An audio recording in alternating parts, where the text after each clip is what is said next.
Hi guys, welcome back to my channel. My name is Mackie and welcome to Bookmas.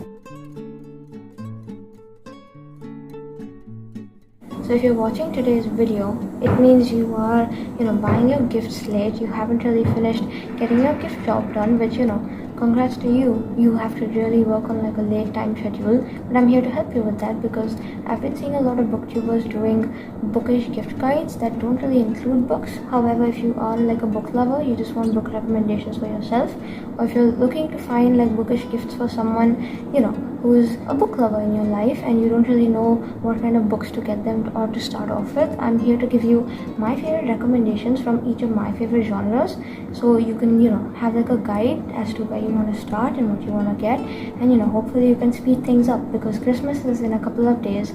You really need to hurry that shopping up. And now let's rewind to a couple of days ago because this intro is being filmed right before the video comes out. I filmed the video back when I was at home. Now I'm on vacation, as you can tell, and I had access to my bookshelf. So let's rewind a couple of days ago where you can actually see my books, and we will come back from that. I am recording this in broad daylight, but like I said, the house is completely backlit, so I have to have this curtain down and that window is open. So if you can hear like birds chirping, amazing background noise, so you're just gonna have to deal with it. I'm so sorry. And also for context, I am leaving on that vacation I keep mentioning in an hour, but I have to sit down and give you some book recs because I feel like I know a lot of people are not doing it this year. They're just giving like a bookish gift guide, but in my opinion, a bookish gift guide must include books because I feel like books are just like a basic human right. And so let's talk about some recommendations. If you're a book lover, or if you're someone trying to give gifts or give books to like a book lover and you don't know where to start, I'm gonna break it down by my favorite genres and my favorite books under them, so you guys can watch me. I'll be talking about the books in a little bit, and I'll be talking about how I felt about them, maybe what it consists of, so maybe you could like choose it to give it to your loved one or for yourself this Christmas. And so let's just talk about them. Now, I'm primarily a hopeless romantic. Romance is my favorite book genre, I think. Fantasy is a close second, maybe it's gonna overtake, but for now it's romance. So we're gonna start off with some amazing romance recs. This is my favorite book I've ever read in my lifetime, which is romance, and it's called Marriage for One by Maise. Essentially, this girl Rose, she's been left behind like this coffee shop, it's like a cafe place, by her uncle. It's just like a basic piece of land and she wants to convert it into a coffee shop, and so she got in her inheritance, but basically one of the clauses the uncle left behind is that it doesn't go to her, it goes to her husband. Except she broke up with her boyfriend a few like weeks ago because something happened, and so she doesn't have a husband, and her cousins, so the uncle's real children, actually want to contest it and they want the piece of land, and she's already spent all of her life savings to buy coffee equipment so she can like start her cafe, and so that'll go to waste. She doesn't have anything else to do in life, and she's just gonna be out on the streets. She'll have nowhere to go, and so she doesn't know what's going on. And then this guy Jack, he's like the partner at the law firm the uncle chose for like his will, and so I think he also like worked for the uncle. He was the uncle's lawyer, and so he finds out, and he's just like striking up a deal with her. He's like, why don't we get into a marriage of fake convenience? He'll be the husband, so she gets the piece of land, and she on her end will come with him to like meetings and like dinners and stuff, so they take him more seriously as a partner, and the story goes from there. It's a slow burn. That's my favorite trope. I love it so much. Marriage of convenience. Genuinely, if you want to read this or if you want to get it for someone, I feel like it's so good because the banter in this and the tension and the way it happens, I was giggling the entire time. This was a 5 stars for me. And if you don't know, this book actually has spice in it, so if you don't want to get something like that, then I'm going to give other recommendations, but keep that in mind. Next up, when I read this, I wasn't sure if it's a 5 star. Now looking back, I remember half the scenes in it, and I'm going to reread it now on vacation. It's The Bodyguard by Katherine. This is also a 5 star for me, and this has no spice, so if you want something without spice in romance, pick this up. He is a famous actor and he's actually being stalked, but it's not something so serious that it's crazy, except his company and his PR team's like, there's a lot of scandals involving him in the past, so they don't want to like take chances, so they're just like, what, hire yourself a bodyguard, you'll be fine. So they hire her, and she's gonna be pretending to be his girlfriend when they go visit his mom, because his mom is sick with cancer and he doesn't want her to worry. Except start falling for each other, and it's amazing. And I love the fact that she's the bodyguard, and it's so funny and cute, and the whole book in general, the way it's written is so amazing because I was giggling the entire time. The banter made me feel so giddy, and it's one of the best books I've read. This was also not a 5 stars at the moment, but thinking back, I think it would be a 5, and I want to reread. So once I reread, it's going to be a 5 for sure. For another book that has spice, this is Nora Goes Off Script. She writes like a story about her husband, what he did to her before he like moved out, and how her life is in shambles, and the story gets picked up to become a movie. And in her backyard there's this like little cottage that kind of inspired the story, so the movie is coming to film in her backyard. And once they come there, the lead actor Leo Vance is actually playing her husband. He's the one in the little house I was speaking about.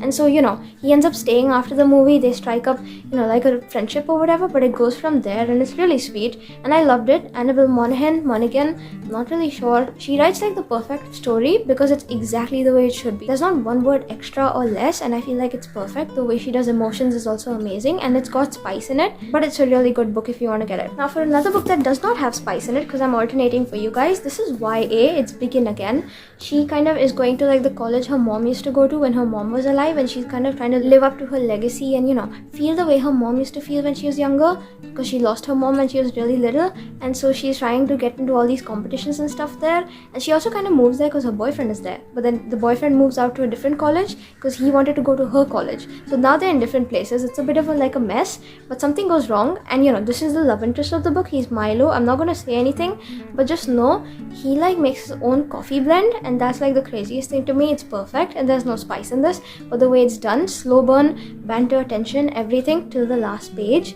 it was so good. And I think you can tell at this point, slow burn is my favorite trope. Now, because I'm alternating, this has spice in it. This is The Paradise Problem. I've explained this book so many times already, especially today because I was recording a different video, but essentially both of them were married when they were like younger or whatever for student housing, except they thought they divorced and whatever, parted ways. As it turns out, he shows up on her doorstep years later when she's broke as like an artist or whatever. She doesn't have much going for her, and he's just like, as it turns out, we were never divorced. I kept the marriage because he needs like a 5-year marriage to get his inheritance, and so there's like 2 months left of the marriage. His younger sister is getting married and his family wants to meet his wife, so he tells her, I'll pay you a bit of my inheritance if you come with me to the marriage, if you come with me to this private island and pretend to be my fake wife, just so the family is convinced. He gets his money, she gets her money, everyone's happy, except it's so high stakes in the way that it's set on like a whole private island. These people are freaking wealthy. It's crazy. If something goes wrong, everything can go wrong, and there's so much that's nice about it. Again, banter, tension, slow burn, it's got everything, and it's Christina Lauren. The way the characters talk, and especially some of the side characters, it makes me so giddy, and I'm rereading it now when I go for vacation. So if that says anything, it should probably convince you to get it, but it has spice, so keep that in mind. Now for a couple of like other recommendations. This, I don't really know what to classify it as. I want to say like women's fiction, but it doesn't really feel like that in some sense. This is Second Chance Summer. Her dad has been diagnosed with cancer and he has 3 months left to live. So they go to the lake house cabin they have, and they try to spend the summer there, spend the last moments with the dad. And it's really sad. I was crying through most of it, at least towards the end.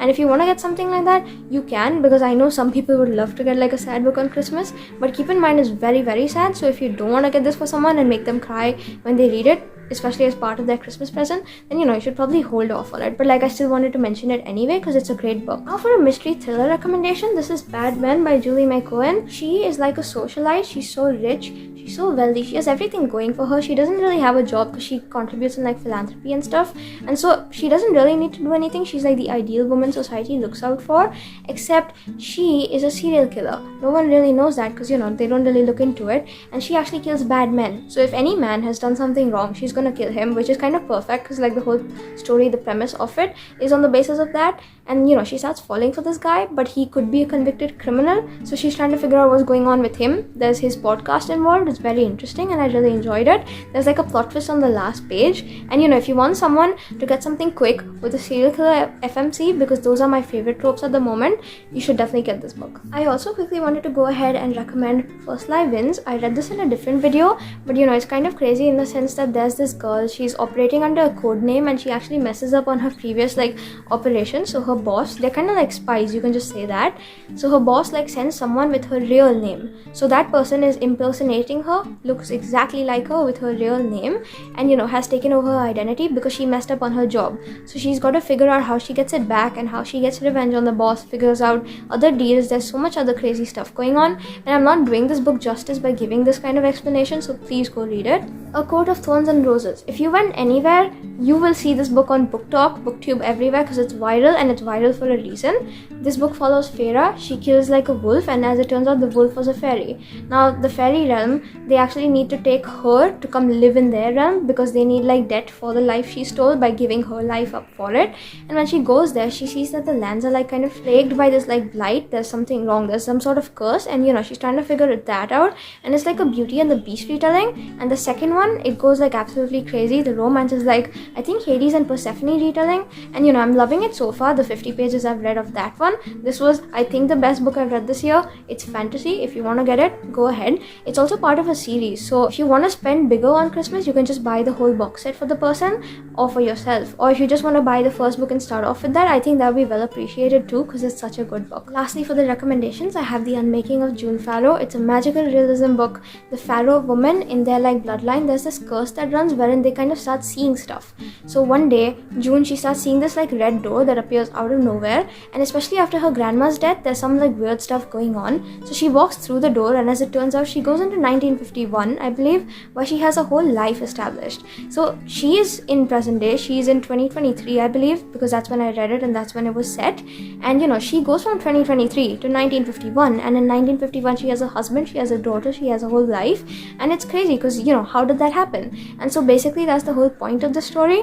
There's also like a murder mystery situation going on in the 1951 timeline that her husband could be convicted of. So you're trying to figure out if he's dangerous, if he's a criminal or whatever. What is she doing with him? And then also the romance plotline was like, I remember you, but you forgot me. That is one of my favorite types ever, and it's such an amazing book. And that's it for the book recs. I'll go back to future self now, continuing with the video. And okay, you've reached the end of the video. Again, I didn't give an outro, so here I am to give it. But hopefully you found a couple of nice book recs for either yourself or your loved ones. And maybe you can go about gifting it. Maybe you found something you really like, and that'll be really nice. So I hope you did. I hope you enjoyed coming along with me watching this video. I hope you actually did end up getting like an actual recommendation from it. And if you did, if you enjoyed, like, comment, share, subscribe, do the YouTube things, you know how to do them. And I'll see you hopefully in tomorrow's Bookmas video, because this is so fun. I see you on the daily and it's nice. So I hope you have a great rest of your day, and bye.